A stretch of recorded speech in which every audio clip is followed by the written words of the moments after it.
contra el realismo unilateral, que tiende a negarle o restarle entidad a las ideas, concibiéndolas como mero reflejo mental de las cosas de la realidad. El idealismo afirma la realidad plena de las ideas. Pero existen dos maneras de afirmar la realidad de las ideas. Una de las primeras formas del idealismo es aquella que parte de la constatación de que se puede pensar la perfección de aquellas cosas que en la realidad solo existen de manera imperfecta. O sea que las ideas pueden alcanzar esa perfección. Y esta forma de idealismo tiende, por lo tanto, a considerar que las ideas, aunque no tengan lugar en la física,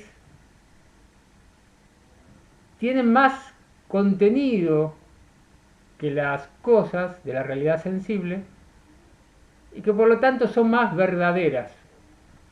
En este sentido se establece una jerarquía a través de la cual las ideas tienden a reducir a las cosas a meras apariencias y las cosas tendrán que tender hacia las ideas como hacia sus causas finales, ¿no? Ahora existe otra forma de afirmar las ideas, que es una forma que pone a las ideas y a las entidades de la realidad sensible en pie de igualdad, las pone en el mismo grado ontológico. De lo que se trata en este punto de vista es de entender que las ideas inciden en la realidad y la realidad incide en las ideas. Y entonces el idealismo y el realismo pasan a ser dos momentos dentro de un pensamiento que los engloba, pensamiento al cual llamamos justamente dialéctico, la dialéctica. Según esto que estoy diciendo, entonces, no tendría tanto sentido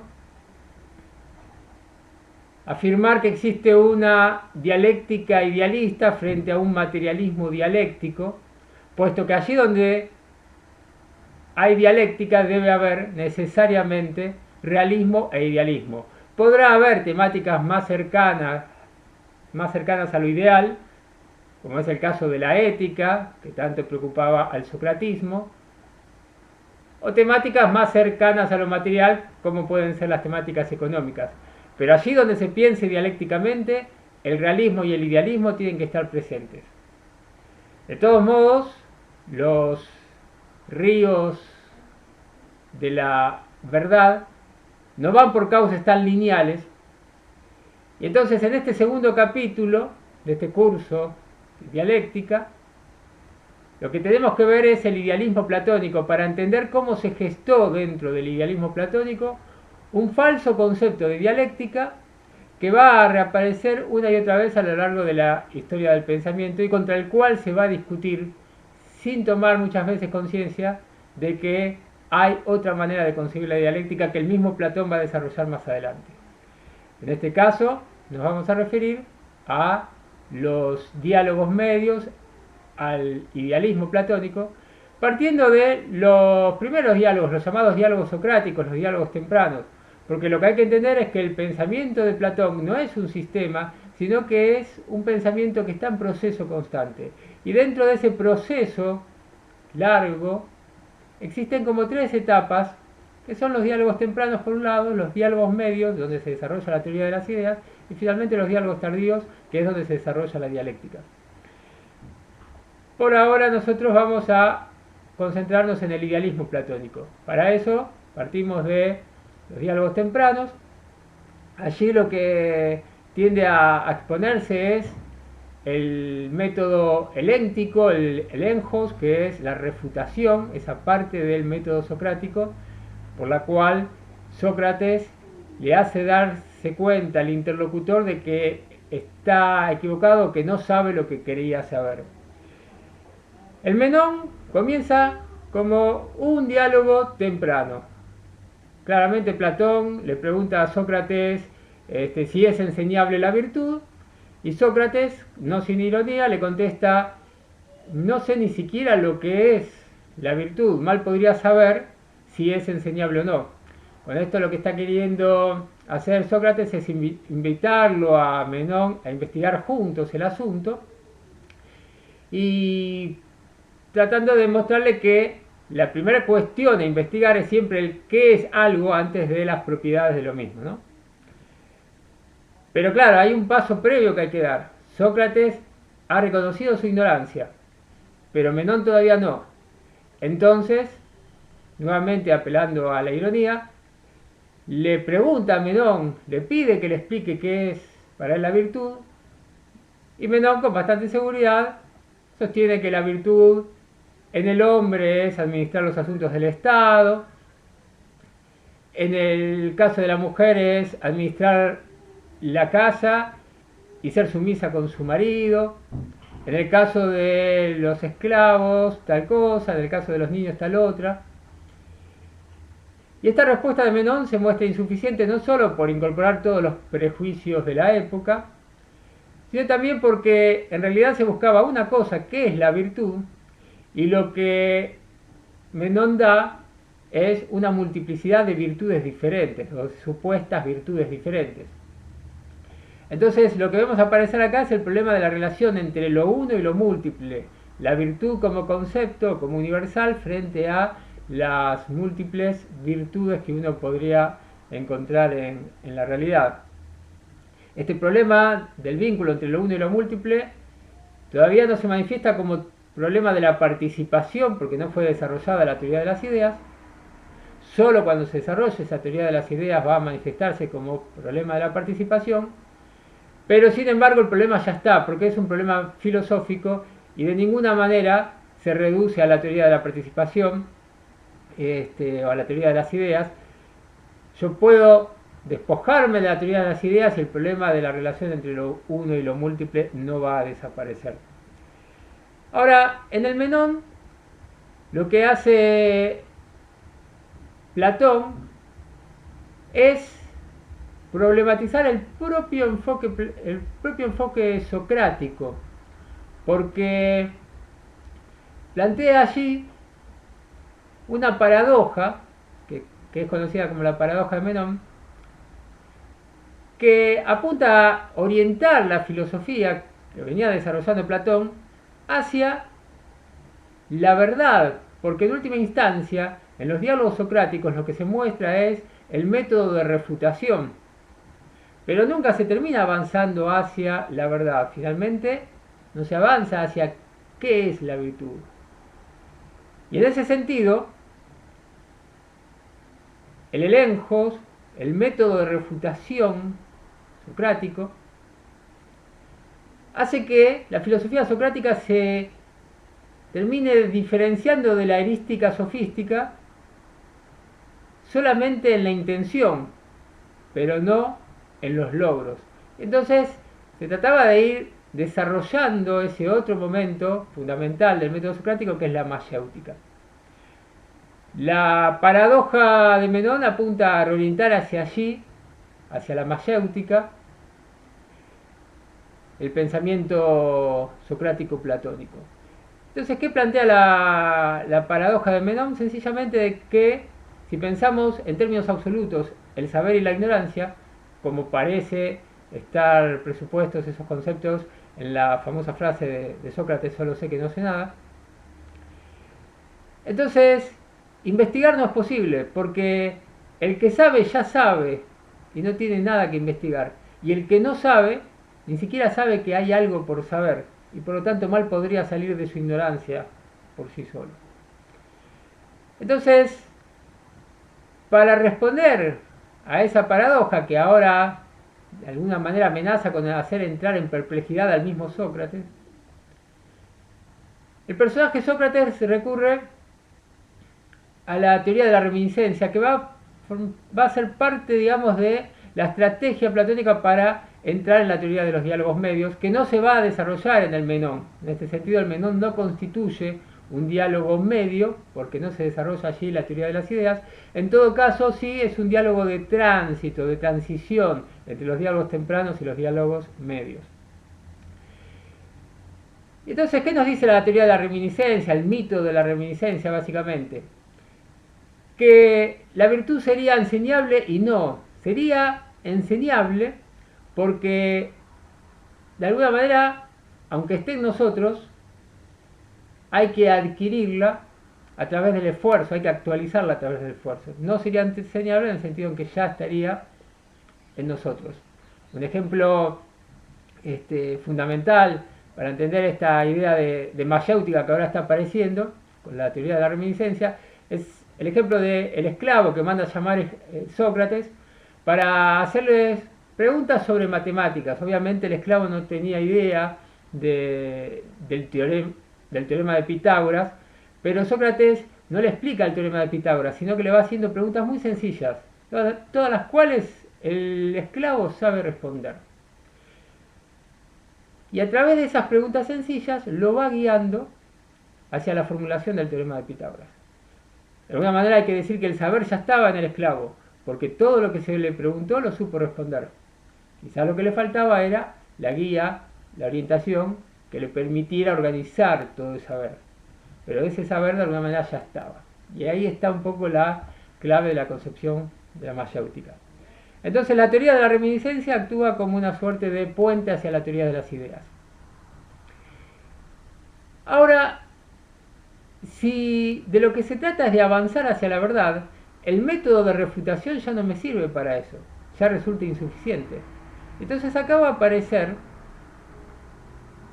un nuevo método que va a ser otra de las puertas de entrada hacia la teoría de las ideas, que es el método por hipótesis, el método que utilizaban los geómetras,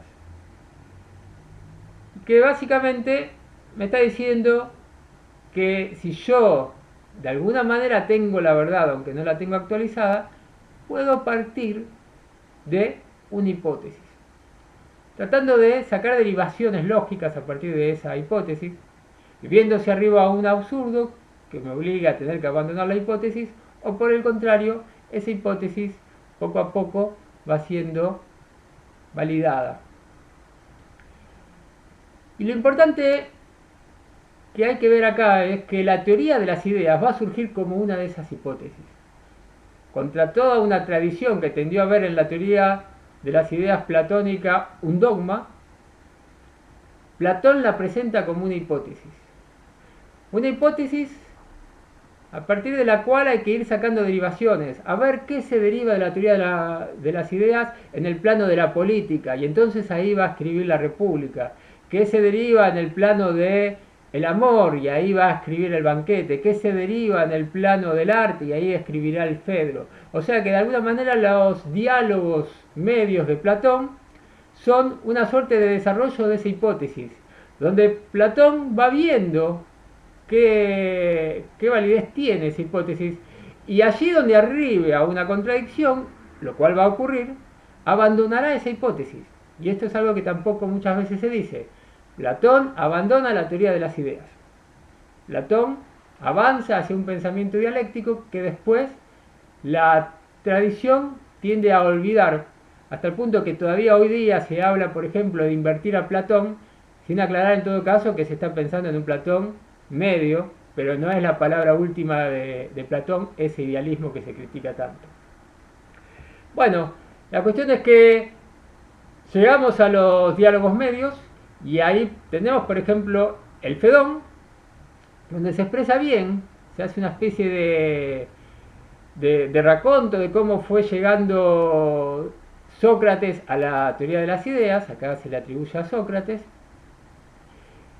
Supuestamente fue a partir de una mala comprensión de Anaxágoras, que hablaba de un nous que regía la realidad, por lo tanto tendría que tender todo hacia la perfección. Y entonces Sócrates va a plantear, una vez que se da cuenta que ese no era el punto de vista de Anaxágoras, lo va a sostener él mismo y va a decir: yo voy a sostener que para cada cosa de la realidad existe su perfección, y esa perfección es lo verdadero. Y todo lo otro, que de alguna manera se asemeje a eso, será por participar de esa realidad. Entonces sostengo que existe lo verdadero en sí mismo, lo bello en sí mismo, lo bueno en sí mismo, y todo lo que sea verdadero, bello o bueno en la realidad, lo será en forma imperfecta y lo será por participar de esa realidad. Sostengo eso como hipótesis, dice Sócrates.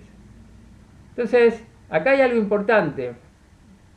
El idealismo no es resultado de una falsa concepción de la realidad, sino que se lo está elaborando con plena conciencia de lo que se está haciendo. Yo voy a plantear esta hipótesis para ver qué obtenemos de ella. No es en ese sentido ideología. ¿Y qué es entonces el idealismo platónico tal como lo presenta acá? Bueno, lo que hoy llamaríamos un gran conjunto de ideales. Una teoría que tiende a elaborar ideales. Porque las ideas son eso, son la perfección de algo que puede alcanzar el pensamiento y que de alguna manera orientan la realidad hacia esas ideas, hacia esa perfección. El punto negativo de este idealismo es que cuando yo pienso las ideas como perfección, por eso mismo, por pensarlas como algo perfecto, se divorcian completamente de la realidad, donde la perfección no es posible. Y entonces se genera ese abismo, esa suerte de dualismo, entre un ámbito de las ideas y un ámbito de la realidad, dentro del cual obviamente se establece para Platón una jerarquía. Lo importante es que esa separación entre los dos ámbitos surge de pensar las ideas como perfección. Por lo tanto, si quiero tender a eliminar ese abismo, lo que va a ir haciendo el pensamiento de Platón es ir modificando esa concepción de las ideas, quitándole ese rasgo de perfección que se les otorgaba. Eso es lo que va a ocurrir después en los diálogos tardíos.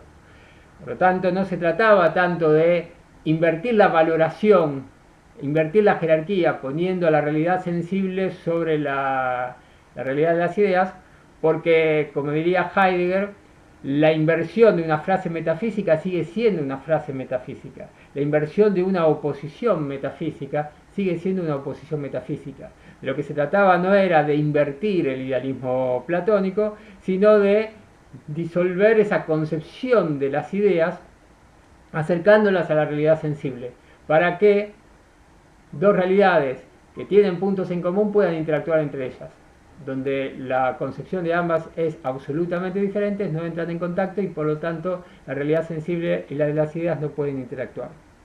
Desde el punto de vista de la dialéctica, lo que nos interesa de este idealismo es que el concepto de dialéctica va a aparecer justamente en uno de estos diálogos medios, en la República, y aparece entonces dentro de una concepción donde las ideas están separadas de la realidad. Por lo tanto, el método dialéctico, en su primera manifestación platónica, tiende a dirimirse dentro del ámbito de las ideas, tiende a ser un vínculo entre las ideas como tales, desvinculadas de la realidad. Por lo tanto, sí tiende a ser una dialéctica idealista.